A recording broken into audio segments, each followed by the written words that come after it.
네, 수요일도 어김없이 킹스맨 바로 시작합니다. 자, 오늘은 여야 지방선거 공천 룰 갈등 이 소식하고 윤석열 당선인의 공약 병사 월급 200만 원 이 얘기를 나눠보겠습니다.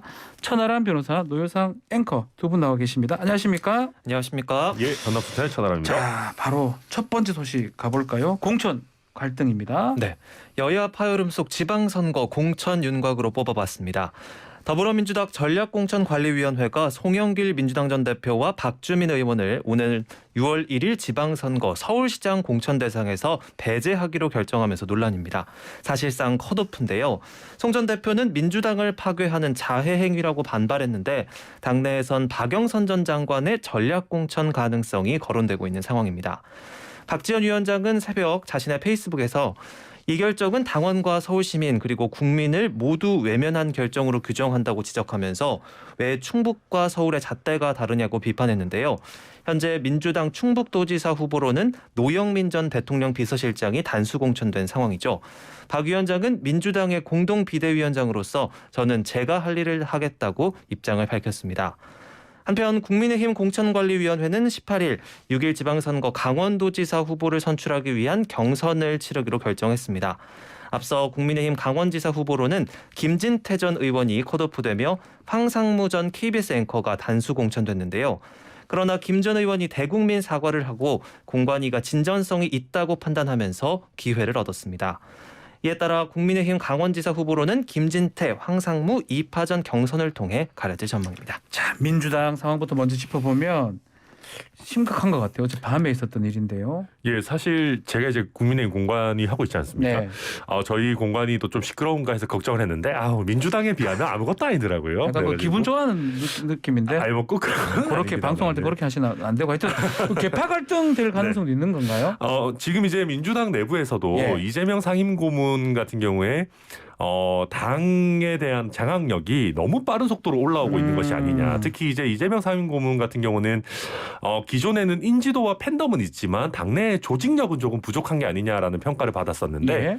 최근에는 대선에서의 선전을 바탕으로 또 사실 차기 대권 주자가 좀 애매한 상황이다 보니까 민주당 내의 조직 장악력도 굉장히 빠른 속도로 올라오고 있다 이런 평가를 받고 있거든요. 아하. 그러다 보니까 기존의 친문, 친이낙연계, 소위 말하는 친명계에서 약간 멀다라고 하는 민주당 내의 계파가 조금 경계심을 갖고 있는 게 사실이고 어허. 그게 이런 결정에 반영된 게 아닌가라는 해석이 나오고 있습니다. 야, 요게 사실은 송영길 전 대표 같은 경우는 약간 친명에 가까웠기 때문에 그래서 지금 컷오프 시킨 것이다라고 해석을 주시는 거네요. 사실은 이제 원래는 두 분이 그렇게 가까웠는지 모르겠는데 이번 대선을 당대표와 대선 후보로 그렇죠. 같이 치르면서 송영길 대표가 민주당 지지층 그리고 민주당 안에서도 친명계로 낙점을 받은 게 아닌가 이렇게 보이고 있는 자, 상황입니다. 그럼에도 불구하고 박지원 위원장의 또 얘기도 중요한 것 같아요. 결국 공관위 결정을 비대위에서 추인을 해야 되잖아요. 맞습니다.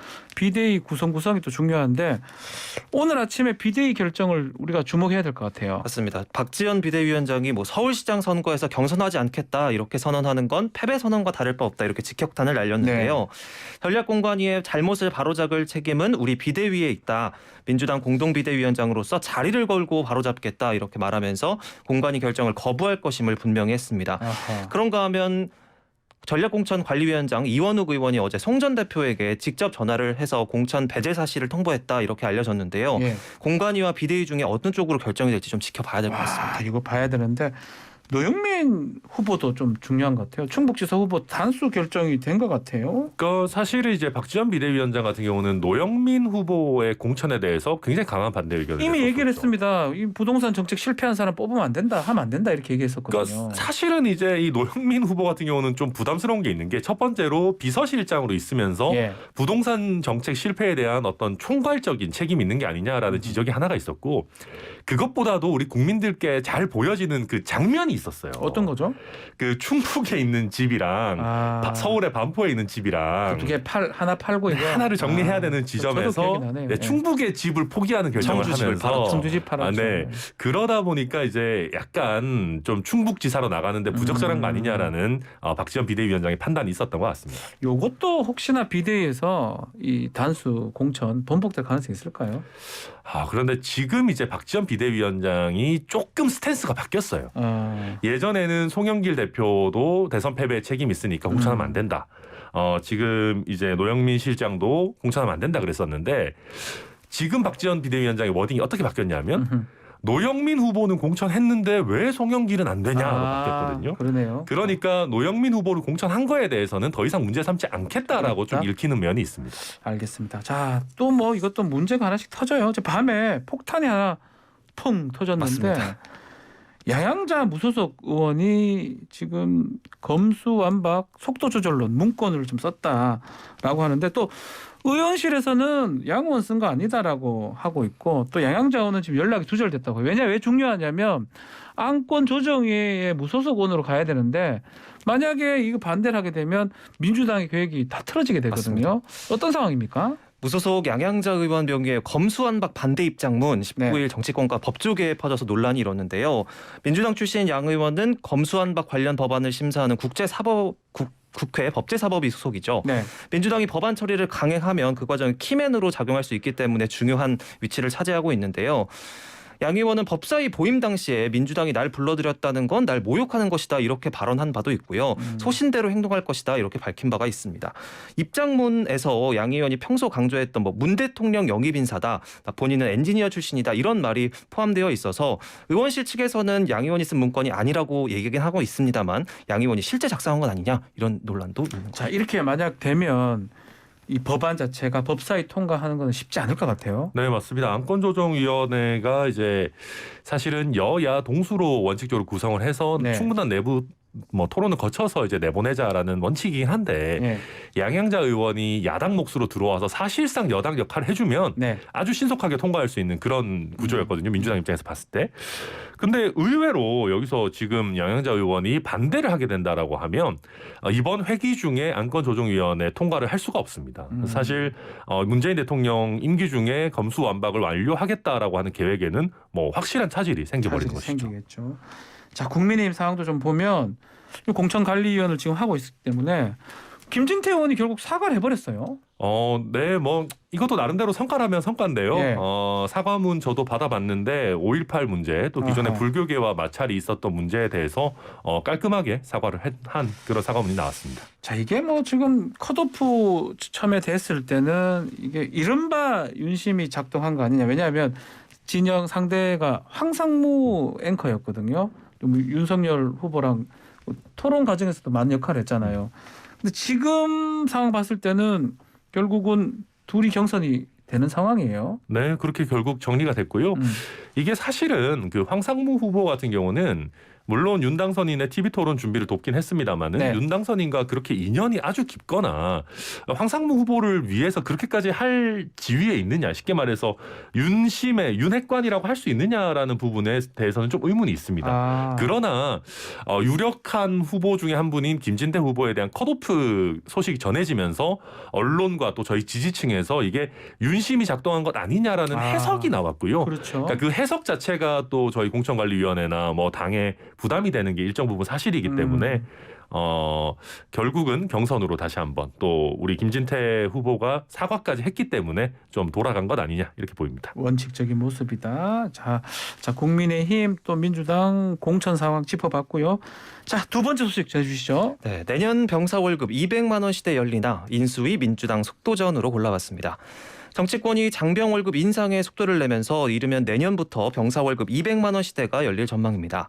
더불어민주당에서는 내년부터 최저임금 이상을 지급하도록 하는 군인 보수법 개정안을 발의했고요. 대통령직 인수위원회는 병사 월급 200만 원을 국정과제 추진 검토 중인 것으로 알려졌습니다. 19일 전용기 민주당 의원은 군인 봉급 기준을 최저임금 이상으로 하는 군인 보수법 개정안을 대표 발의했는데요. 최저임금액 이상 범위에서 군인 봉급을 정하도록 하는 게 핵심이죠.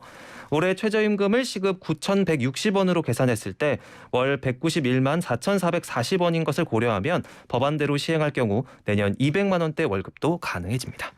노회상 아나운서 군대 최근에 다녀오셨나 모르겠는데 13년에 다녀왔습니다. 꽤 됐습니다. 오래됐네요.